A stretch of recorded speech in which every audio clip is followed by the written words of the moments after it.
Bismillahirrahmanirrahim. Jadi makin ditekan, makin yakin sama Allah. Makin banyak masalah, makin yakin sama Allah. Makin berserah kepada Allah. Kok bisa kayak gitu? Ada orang yang ketika makin banyak masalah, makin ragu sama Allah. Ini Allah maunya apa sih? Gitu kan? Ketika makin banyak masalah, makin kayak mempertanyakan takdir dan ketentuan Allah. Kenapa kok saya yang ngalamin ini? Kenapa saya dari dulu gak selesai-selesai masalahnya? Kenapa justru setelah saya berhijrah malah banyak masalah? Kenapa para sahabat sebaliknya? Makin dikasih ujian, makin wa ma zadahum illa imanan wa taslima. Gak bertambah kecuali iman dan kepasrahan. Jadi dikasih ujian malah makin yakin sama Allah, bukan makin ragu. Misalnya dia ganti nih modal transaksi dagangnya, bisnisnya. Yang tadi mungkin syubhat atau haram, sekarang dia pakai model transaksi bisnis yang halal aja deh, yang aman-aman aja. Gara-gara transaksi yang halal malah banyak masalah. Masih mending kalau masalahnya cuman berkurang income-nya. Ini malah ditipu orang lah, rugi segala macam. Mulai mempertanyakan, nih bener gak ya saya ngambil jalan yang syariat segala macam, kok malah makin susah nih kelihatannya. Kenapa kita ketika diuji malah jadi ragu sama Allah? Kenapa saya katanya kalau misalnya saya jujur, saya akan dapat kebaikan. Ini gara-gara jujur malah gak lulus. Ya mungkin gak belajar tapi jujur. Yang satu lagi yang gak jujur malah nilainya bagus mungkin. Misalnya gak belajar tapi dia dusta. Kenapa para sahabat ketika diuji malah makin yakin sama Allah? Malah makin pasrah kepada Allah. Karena mereka pegang janji Allah. Itu salah satu tipsnya. Kalau kita pengen tetap woles pas menghadapi kesulitan, pegang janji Allah. Makin kita kuat pegang janji Allah, diuji, kita makin pasrah sama Allah. Ya Allah, saya akan yakin sama Engkau memegang janjimu. Ketika diuji, saya berharapnya balasan dari Allah, pertolongan dari Allah. Kayak yang pernah saya sampaikan dulu, kalau kita dapat musibah, yakinlah kepada janji Allah. Siapa yang membaca doa yang diajarkan Nabi, nanti Allah akan ngasih ganti yang lebih baik. Gitu kan?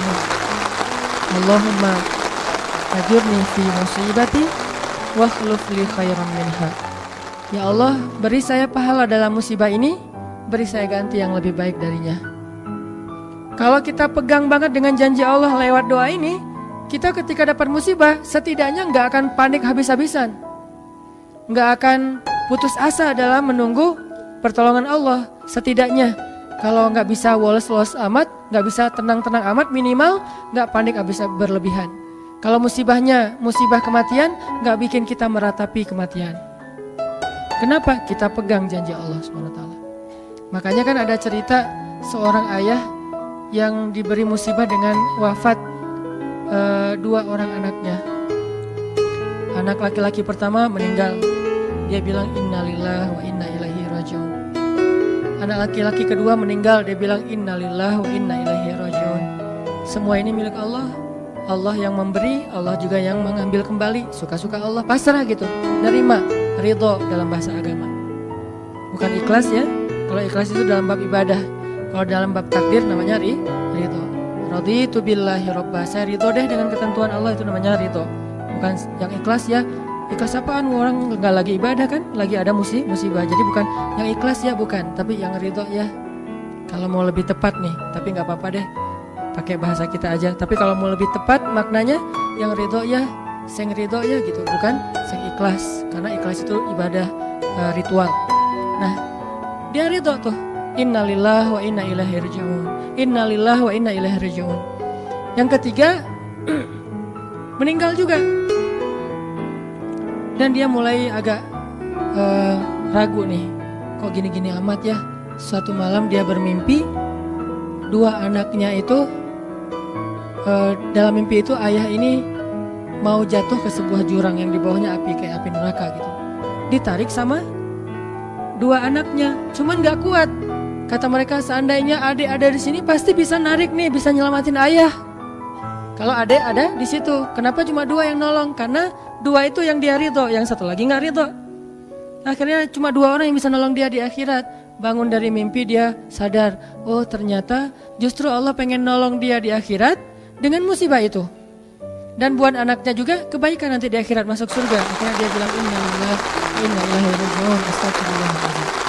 Hidup kadang kayak gitu. Ketika kita pegang janji Allah, ada sesuatu yang kita tunggu di dalam kesulitan hidup kita, sehingga buat kita selalu punya harapan. Tapi kalau kita nggak pegang janji Allah, kita nggak nunggu apa-apa kecuali mengeluhkan keadaan kita, dan itu bikin kita lemah. Ditolak yang pertama, innalillah wa inna ilaihi raji'un. Ya Allah beri saya yang lebih baik darinya. Nemu nih, ditolak lagi. Lebih cantik tapi nolak juga, kan lebih sakit ya. Lebih cantik ditolak lebih sakit. Ya Allah beri yang lebih baik lagi. Makin lama makin di puncaknya rasa sakit yang udah gak tahan, diterima. Nih happy ending nih. Ada gak ya yang kayak gitu ya? Kalau jarang ada berarti belum mempraktekkan jurus ini nih. Kalau pengen kayak gitu coba tes deh. Cuman kalau ngetes Allah tahu sih ya. Coba deh praktekin, bukan ngetes, praktekin. Nanti pasti kita akan melihat hasil yang luar biasa. Jadi pegang janji Allah. Saya kalau nggak selalu sih, kadang-kadang nih, terutama hal yang masih mampu. Ada musibah kecil, langsung berpegangan pada janji Allah. Nah, ntar Allah ganti yang lebih baik. Tapi itu harus dengan bahasa hati ya, bukan dengan lisan doang nih. Wa khluf li khairam minha. Hati nggak percaya. Allah kan bermuamalah, berakad dengan kita lewat hati itu teman-teman. Allah nggak berakad dengan kita lewat lisan doang. Makanya niat itu kan sesuatu yang terbersih di dalam hati. Walaupun dalam prakteknya ada mazhab yang mengucapkan, ada mazhab yang tidak mengucapkan. Yang jelas secara definisinya terbersih di dalam hati. Innamal a'malu binniyat. Terus Nabi menunjukkan dalam riwayat yang lain, Nabi menunjukkan ke dadanya atau hatinya. Artinya Allah berakad dengan kita itu dengan hati. Jadi kita kalau mau ditolong Allah, katakan kalimat itu dengan benar-benar yakin di hati kita. Wa khluf li khairam minha. Emang yakin saya Allah bisa ganti nih. Yakin. Gimana caranya? Itu bukan bagian kita, itu bagian Allah. Bagian kita berharap, bagian Allah memberikan cara. Jangan sampai kita mengambil bagian Allah. Pasti kita akan kebingungan. Orang kita bukan Tuhan. Mengambil bagian Allah apa? Harus jelas caranya. Kalau nggak jelas nggak percaya. Terlalu logis. Akhirnya nggak lagi ada ruang untuk kita berharap kepada sesuatu. Jangan mengambil bagian Allah. Gimana caranya? Ya terserah Allah. Yang penting saya berharap Allah ganti yang lebih baik. Ikhtiar urusan kewajiban kita kepada Allah. Bukan cara itu. Kewajiban kita kepada Allah. Ikhtiar itu dalam agama kayak ibadah, sholat, puasa, zakat. Bukan jalan untuk menemukan suatu kebaikan, karena Allah yang menentukan. Kadang-kadang kita ikhtiar ini jalannya dari yang lain. Kita ngejar, ternyata dapatnya justru yang sering pakai curhat. Kan beda-beda kan cara Allah ya. Kita ngejar, gak berhasil, curhat lagi ke teman kita di sebelah. Ternyata dia, bukan dia yang jadi sama dia, kita jadi sama dia gitu maksudnya. Ini artinya emang Allah yang punya cara. Asbab, subul. Walladzina jahadu fina lanahdiyannahum subulana. Orang yang bersungguh-sungguh di jalan kami yang akan tunjukkan kepada cara-cara menuju kepada kebaikan. Subul, bukan cuma satu. Kalau satu sabil, ini berarti Allah yang punya cara. Ya Allah, beri saya ganti yang lebih baik. Saya yakin banget nih. Kata teman kita, caranya gimana? Kayaknya mustahil deh. Allah punya cara. Allah bisa mendatangkan sesuatu dengan cara-cara yang kita mengerti, ilmiah, logis. Bisa yang dengan cara yang kita nggak ngerti, nggak ilmiah, nggak logis. Bisa juga dengan sebalik dari apa yang kita ngerti. Kita ngertinya gini, Allah bikin yang sebaliknya.